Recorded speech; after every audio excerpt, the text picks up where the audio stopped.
O governo de Santa Catarina está investindo cada vez mais na militarização das escolas públicas. Em apenas 6 anos, os gastos com policiais e bombeiros dentro das unidades de ensino cresceram cerca de 200 vezes. O investimento passou de R$ 122 mil em 2019 para 24 milhões em 2025. A expansão acompanhou o aumento das escolas cívico-militares no estado. Em 2020, eram apenas 2, e agora, em 2026, já são 26. Mas o modelo também levanta questionamentos sobre as prioridades da educação pública. Segundo um estudo do Sindicato dos Trabalhadores em Educação, o dinheiro gasto com militarização poderia custear a contratação de mais de 400 professores efetivos. Além disso, docentes relatam falta de diretrizes pedagógicas e episódios de despreparo na atuação dos militares. O debate agora é se isso justifica o redirecionamento dos recursos, que poderiam reforçar a própria educação. Segunda-feira, 13 de julho de 2026.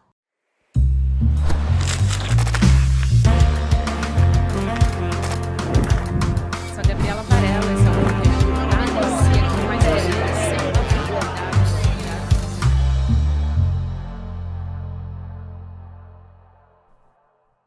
Olá, seja muito bem-vindo, seja muito bem-vinda. Eu sou a Gabriela Varela, está começando o videocast em detalhes aqui no ICL Notícias. De segunda a sexta-feira, sempre com um convidado ou uma convidada, a gente vai analisar temáticas, notícias importantes do momento. Já vou te chamar para você votar aqui na nossa enquete, no papolegal.app. Você responde a seguinte pergunta: qual deveria ser a prioridade dos investimentos na educação pública? Contratar mais professores ou ampliar as escolas cívico-militares? Já também te dou um indicativo de qual é o assunto que a gente vai tratar nesse Em Detalhes com a jornalista, companheira aqui do ICL Notícias e nossa colunista, Amanda Miranda. Amanda, é um prazer te receber mais uma vez. Seja muito bem-vinda aqui ao Em Detalhes. Obrigada, Gabi. É um prazer estar aqui compartilhando essa audiência maravilhosa da nossa comunidade do ICL contigo. Eu que agradeço, Amanda. Sempre um prazer te receber e falar sobre essa reportagem, essa matéria, que todo mundo pode encontrar no site do ICL Notícias, revelando que os gastos com equipes militares nas escolas catarinenses cresceram bastante, né? Você vai poder explicar muito melhor aqui, mas para adiantar, até a manchete, é um investimento 200 vezes maior entre 2019 e 2025. É esse período que compreende, né? Então, salto de R$ 122 mil para mais de 24 milhões de reais. E são dados dos sindicatos dos trabalhadores em educação aí de Santa Catarina. Então, primeiro eu quero te perguntar como é que a secretaria explica isso e como é que esse recurso, né? A segunda pergunta que eu te faço, que sai do orçamento da educação, poderia estar sendo usado para melhorar a infraestrutura das escolas públicas, o salário dos professores, enfim, melhorar a qualidade da educação. Bom, a Secretaria de Educação daqui de Santa Catarina, ela tem seguido exatamente a linha ideológica de um governo bolsonarista, que consiste basicamente em acenar para sua militância com todo tipo de absurdo possível. A gente já viu aqui a empreitada do governo de Santa Catarina contra as ações afirmativas no estado, que foi notícia no Brasil inteiro. E as escolas cívico-militar, elas também vêm sendo uma dessas pautas da agenda ideológica do governo de Santa Catarina, desde que Jorginho Mello assumiu e decidiu manter. Ainda que o governo federal tenha descontinuado o projeto que tinha sido implantado pelo ex-presidente Jair Bolsonaro, ele decidiu manter essas escolas com esse perfil cívico-militar e a Secretaria de Educação, obviamente, ela tem feito um esforço para endossar esse projeto, tanto que as escolas aumentaram de 2 unidades em 2020, na gestão anterior a do Jorginho Mello, para 26 unidades agora no ano de 2026. Houve uma expansão muito brusca desse modelo cívico-militar, que para a Secretaria de Educação está às mil maravilhas. Mas como tu bem falaste, Gabi, na tua pergunta, é um recurso, é um orçamento público que ele é muito mal investido, né? E isso eu falo como alguém que tem olhado para a gestão orçamentária de Santa Catarina com muita atenção através dos Exato. portais da transparência. Eu faço esse levantamento com frequência, né? Quase que semanalmente, eu presto muita atenção em como esses investimentos são feitos, e a área da educação é uma área que eu também tenho um cuidado, uma atenção muito grande. E lá a gente vê, de fato, que a gente tem problemas na gestão do corpo efetivo de professores de Santa Catarina, né? A gente tem apenas 28% dos professores de Santa Catarina são concursados, e segundo o levantamento do sindicato, que a gente divulgou, né, que eu fiz uma apuração através dos dados que eles disponibilizaram para a minha coluna do ICL, descubro então que com esse valor investido para aumentar a participação dos militares nas escolas, seria possível contratar 413 professores efetivos. Então, a gente vê sim uma gestão do orçamento público que acaba tirando dinheiro da educação para investir num corpo técnico qualificado, que é formado para estar em sala de aula, para ajudar as crianças e os jovens em todo o seu processo de formação, de cidadania, de preparação para o mercado de trabalho. E a gente vê esse governo investindo na inserção de militares de reserva, né, aposentados do Corpo de Bombeiros e da Polícia Militar, que são resgatados aí da sua aposentadoria para estarem em sala de aula sem o menor preparo. Então, existe sim um grande problema aí na gestão desses recursos. A gente tem um valor que poderia sim estar sendo utilizado para ampliar a participação de professores efetivos no sistema de educação pública do Estado, e esse dinheiro está indo para uma finalidade completamente diversa e bastante questionável também. Muito importante ouvir essa sua experiência, Amanda. Como você disse, você acompanha o orçamento bastante de perto, né?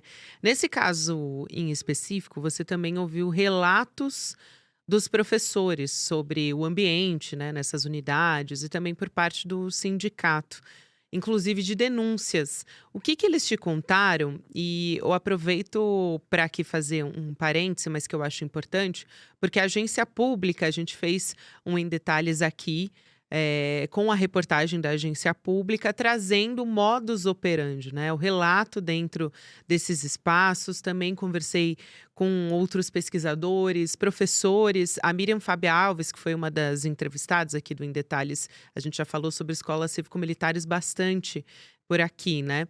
Ela contou, ela tem um olhar mais macro, então consegue olhar para outros estados também.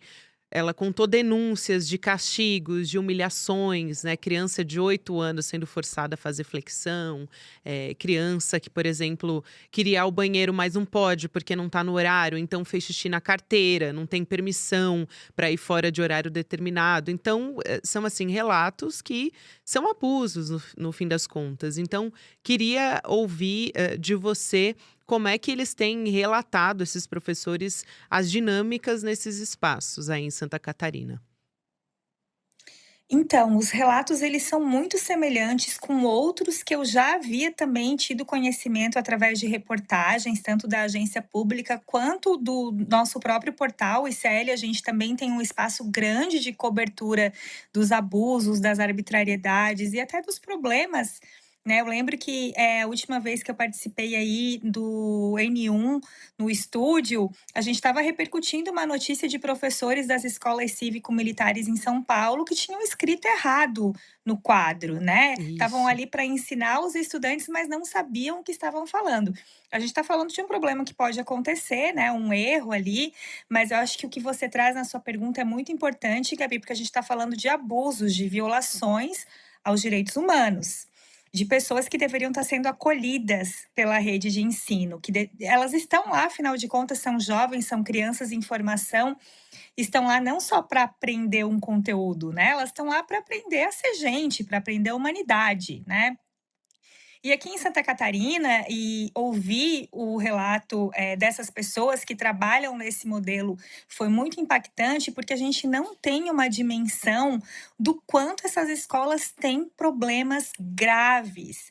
E daí, claro, né, eu vou tentar reproduzir parte do relato dela aqui, da professora com quem eu conversei, porque ela experienciou desde a implantação do modelo cívico-militar do governo do Jair Bolsonaro, que contava com oficiais das Forças Armadas, né, do Exército, da Marinha e da Aeronáutica, e a transição para o modelo do governo Jorginho Melo, que conta com bombeiros militares e policiais militares. Na época do Jair Bolsonaro, logo teve a pandemia, então a experiência dela nesse momento foi uma experiência mais assim resguardada dos grandes conflitos que a gente pode ver num ambiente escolar em que existe uma inserção muito brusca de uma categoria que não é formada para trabalhar em sala de aula, né? Mas a partir da entrada dos bombeiros militares e dos policiais militares, ela percebe um agravamento nas tensões da escola. E daí, então, ela começa a receber relatos de alunos que foram ameaçados por policiais militares que trabalham nas escolas, em momentos que deveriam ser, de certa forma, se a gente está falando de um modelo cívico-militar, um momento de reunir a escola num ambiente, num ginásio, por exemplo, pode ser um ambiente pedagógico em alguma medida, se a gente for pensar que esse é o modelo de gestão da escola cívico-militar. Mas os policiais e os bombeiros que atuam nessas escolas, eles costumam, atuar com, muito autoritarismo, grosserias. Houve casos, né, relato dessa professora com quem eu conversei longamente. Houve casos de agressão física, de policiais que apertaram o pulso de aluno, há casos de racismo, de transfobia, de todo tipo assim de violação aos direitos mesmo dos indivíduos que frequentam as escolas. Então, é um espaço de permanente tensão. E isso se agrava quando a gente observa, né, a partir do relato do sindicato e também dessa professora com quem eu conversei, que não houve nenhum tipo de preparação para que esses oficiais, né, oficiais não, porque os praças também podem ser. No começo, era um projeto em que só oficiais que fazem o curso, né, da carreira militar poderiam atuar nas escolas. Agora os praças também podem. Então, assim, eles entraram nas salas de aula de Santa Catarina, nas escolas, sem fazerem cursos de capacitação. No projeto do Jair Bolsonaro, havia previsão de que esses oficiais das Forças Armadas, da Marinha e da Aeronáutica fizessem o curso. E não está acontecendo isso por aqui. Então, é um despreparo somado ao autoritarismo, somado aos preconceitos que a gente vê que são muito comuns, né? Quando a gente vê casos de violência policial, esses casos são muito associados ao racismo, à transfobia, à misoginia. E isso está repercutindo nas escolas também. São policiais, são bombeiros que são formados nessa tradição de estereotipar, de marginalizar, de deixar com que as pessoas vulneráveis sejam ainda mais vulneráveis nesse contexto, né? E isso está acontecendo nas escolas daqui de Santa Catarina também, apesar da Secretaria de Educação negar e dizer que está tudo nas mil maravilhas, que não existem casos graves transcorrendo, mas o que eu apurei é que existem boletins de ocorrência que já foram feitos em nome de jovens, de pessoas, né, que deveriam ser acolhidas pelo sistema de ensino e que estão se sentindo agredidas por quem deveria protegê-las. Se isso não é grave, né, Amanda, eu não sei o que que seria. E esses militares nas escolas catarinenses, né, eles estão respondendo à Secretaria de Segurança Pública, no fim das contas. Então, não a de educação, ainda tem isso. Como é que, de certa forma, essa dualidade também, ela atropela diretrizes que são pedagógicas? Eu fico pensando, por exemplo, existe ali também casos em que as crianças elas vão fazer as denúncias dentro das escolas, né? A gente tem, por exemplo, muitos casos de abuso e os casos de abuso sexual, eles acontecem normalmente dentro do seio familiar. Essa criança, ela tem como alternativa, muitas vezes, a única alternativa é recorrer à escola, a um professor. Enfim, eu fico imaginando a preparação também desses professores que, na verdade, né, muitas vezes são militares, para lidar com essas situações. Eu estou aqui dando um exemplo bastante específico, mas para trazer. Você falou aqui de transfobia, de racismo, enfim, parece uma falta de preparo mesmo para lidar com esse tipo de situação, né? Exato. E assim, houve um caso também relatado numa dessas escolas cívico-militar. Esses policiais, né, e bombeiros, eu tô falando aqui policiais, mas eu tô sempre me referindo aos dois, né, Isso. policiais e bombeiros militares. Como eles não tiveram o preparo para estar no ambiente escolar, a lei daqui de Santa Catarina determinou a exclusão da presença deles em sala de aula, mas eles acabam indo para a sala de aula quando, por exemplo, algum professor está afastado e eles precisam ali ocupar o tempo dos estudantes com alguma atividade oferecida por esse professor que está afastado por algum motivo. Enfim, eles precisam gerenciar o tempo dos alunos nas escolas. E numa dessas atividades, uma aluna negra chegou atrasada na escola e o policial que estava no momento como tutor da sala de aula fez uma piada racista com ela, uma piada racista, já é uma contradição, não existe piada racista, né. Mas Exato. ele falou: "Olha, se você tivesse o cabelo liso, você não perderia tanto tempo arrumando o seu cabelo e não se atrasaria na escola, para chegar na escola". Então uma violência, um episódio de uma violência extrema, né, que deveria gerar um grande, debate na escola, inclusive deveria levar ao desligamento do profissional que fez isso, mas que, acaba sendo uma quase que uma regra, assim, nesse sistema em que os policiais e os bombeiros não são de fato preparados para estarem ali. Então, diferente de um professor que tem toda uma preparação, que além da sua preparação na licenciatura, nas disciplinas de pedagogia, em tudo que envolve um processo de formação de um professor, ainda tem que passar por jornadas de capacitação para se aperfeiçoar, para poder se atualizar também diante de todas as mudanças que a gente vê que acontecem nessa área muito rapidamente. E o policial militar que está lá sob a gestão da Secretaria de Segurança Pública, ele está completamente alheio a esses debates, né? Ele não sabe o que está sendo discutido do ponto de vista da educação. Ele muitas vezes não tem preparo para lidar com uma vítima adulta de um caso, né? Ou também não tem preparo nenhum para fazer uma abordagem a algum suspeito. Eles sempre acham que os suspeitos têm o mesmo perfil, né? E a gente vê vários casos de violência em abordagens policiais também. Então, imagina isso num ambiente de sala de aula, com profissionais que saíram das ruas, né? Saíram das ruas, se aposentaram, foram resgatados da aposentadoria, estão ganhando mais por isso e são transplantados para a sala de aula, que é um ambiente radicalmente diverso à origem, né, profissional deles. Eles não têm condições de acolher esses alunos e eles acabam ficando sem função, que é exatamente o relato que eu ouvi, né? Os relatos que eu ouço são de que esses profissionais eles simplesmente foram jogados no sistema de ensino. Não houve uma preparação nem das escolas para recebê-los, então eles não têm um contato permanente com o corpo de professores, por exemplo, e também não houve uma preparação deles para entrarem em sala de aula.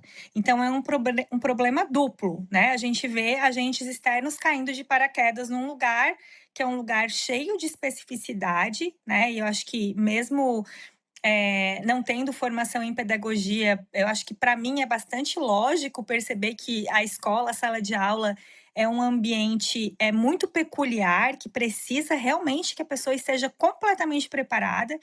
E ao invés, da Secretaria de Educação investir, por exemplo, em profissionais da área de psicologia, que são cada vez mais importantes para Exatamente. ajudar esses alunos a lidar com o mundo de rede social, com o mundo de ostentação, de influencer, de luxo, que às vezes são pessoas que também vêm de uma situação bastante precária e por isso estão na rede pública, a gente vê o investimento em quem não tem preparo, né. Então é sempre um contrassenso. Esse valor que é utilizado da Secretaria de Educação para pagar profissionais da segurança pública poderia estar sendo muito mais bem investido, né, muito melhor investido em profissionais de outras áreas que viessem somar nos esforços da escola para formarem cidadãos preparados para o mundo.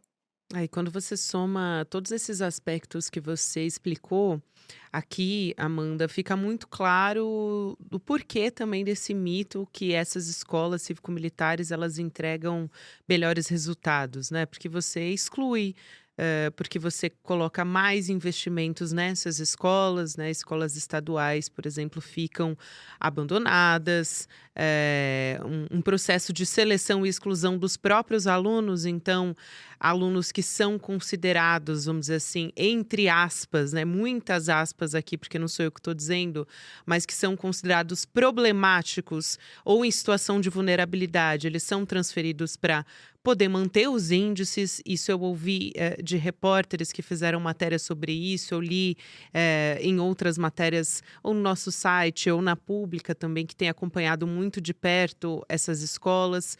Então, é como se existisse uma peneira nessas escolas, né? E uma expansão sem critério também. Acho que, para a gente fechar, esse programa ele avança de apenas 2 escolas em 2020, né, para 26 em 2026 no estado. Mesmo depois do governo federal, em contrapartida, descontinua um modelo nacional. E eu acho que você pode explicar muito melhor, Amanda, por que que o governo Jorginho Mello, ele quer ampliar esse modelo que consome tanto recurso, que fica muito claro aqui pela sua fala também, que não tem diretrizes pedagógicas claras. É quase que uma bandeira também eleitoreira num ano como esse. Com certeza, Gabi. Eu também vejo, assim, de uma lógica, justamente pelo fato de eu ter estudado o orçamento nesses últimos 4 anos, o orçamento do governo, eu vejo também numa lógica muito de falta de projeto para a educação do Muito governo bom. Jorginho Mello. Uhum. A gente tem um estado que está arrecadando muito, a gente teve uma explosão de arrecadação aqui em Santa Catarina, então o governo tem muito dinheiro em caixa. Ele precisa cumprir aquele mínimo constitucional da educação de 25%. E o principal projeto, o projeto que mais custa para os cofres do Estado, é um projeto de ensino superior, para manter as universidades privadas, que são também, de certa forma, amigas do Jorginho Mello. Então, ele não tem projeto para a educação básica e ele tem usado as escolas cívico-militar bem nessa linha que tu abordaste também no teu questionamento, de tentar fazer delas uma espécie de vitrine, mas sempre dando uma distorcida ali nos dados, né? A gente também tem um estudo do Cint que divulgamos no ICL em 2024 ainda, antes de eu me integrar à equipe, a gente divulgou um estudo do Cint por aqui, falando que o IDEB das escolas cívico-militar de Santa Catarina não tinha apresentado melhoras que representasse a contrapartida da alta de investimentos, né? Então ele usa como uma vitrine para acenar para esse público bolsonarista do qual ele depende, do qual ele é refém, né? Então a gente tem um estado com muito dinheiro que precisa investir 25% do seu orçamento em educação, que não tem projeto em educação e que vê as escolas cívico-militar como um modelo bolsonarista. Então, pela lógica, eu imagino que, em caso de reeleição do Jorginho Mello, ele é candidato à reeleição, pré-candidato ao governo, né? A gente vai ter uma expansão ainda maior desse modelo. E é uma expansão completamente desordenada e desplanejada, sem planejamento, justamente porque os militares, eles caíram de paraquedas, né? Eles foram jogados lá sem nenhum tipo de critério de negociação. Eu questionei quais os critérios para os policiais e para os bombeiros serem convocados ou escolherem ir trabalhar numa escola. E a secretaria me respondeu que os critérios são a Secretaria de Segurança Pública que define. Então, a Secretaria de Educação não tem nem autonomia para dizer quem ela quer dentro da escola, né? Então, a gente vê que é um problema muito grande que está se formando aqui na nossa rede básica, ao mesmo tempo em que Santa Catarina começa a ter problemas nos seus indicadores, porque o Estado estipulou uma série de metas nos planos estaduais de educação que não estão sendo cumpridas, né? Então, a gente está num cenário de bastante. Eu me sinto num cenário de muita preocupação, e a gente vai ver que também é uma questão a ser observada a longo prazo, porque esses sujeitos, essas crianças, esses jovens que estão em formação nas escolas cívico-militar, eles ainda não concluíram a sua jornada nas salas de aula. O que vai ser deles no futuro, né? Que sujeitos a gente vai ver saindo dessas escolas? Eu acho que esse é um ponto que só o futuro vai poder nos responder mesmo, mas eu tenho uma visão bastante pessimista quanto a isso. Muito obrigada, querida. É sempre um prazer te receber aqui. Obrigada também, Gabi. Estou sempre à disposição. Até a próxima. Bom trabalho para você. A gente continua aqui no Em Detalhes. Para você que me acompanha, eu quero também te fazer um convite, porque o Flávio Bolsonaro, ele se apresenta como essa face moderada do bolsonarismo.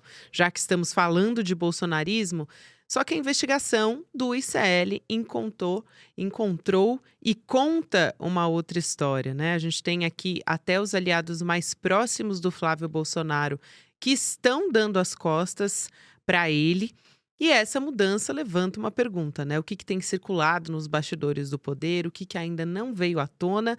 Tá aí na tela para você que me acompanha em vídeo. O ICL traz uma investigação da trajetória política do Flávio no novo documentário Flávio Bolsonaro, a verdadeira história do 01.